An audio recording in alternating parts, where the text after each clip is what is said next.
চাঁদা আমরা নিব না, দুর্নীতি আমরা করব না।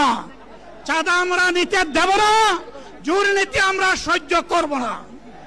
বলছিলাম জামাতে ইসলামী যদি আল্লাহর ইচ্ছা এবং জনগণের ভালোবাসায় বাংলাদেশের মানুষের সেবা করার সুযোগ পায়, তাহলে মালিক হবে না, সেবক হবে ইনশাআল্লাহ।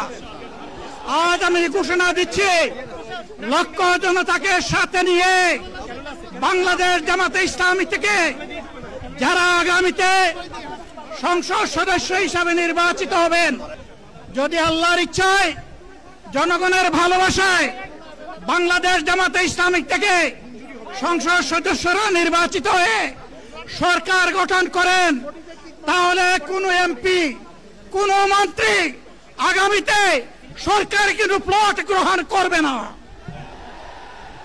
কোন এমপি এবং কোন মন্ত্রী ট্যাক্সবিহীন কোন গাড়ি চড়বে না। কোন এমপি এবং কোন মন্ত্রী তার নিজের হাতে কোনো টাকা চালাচালি করবে না।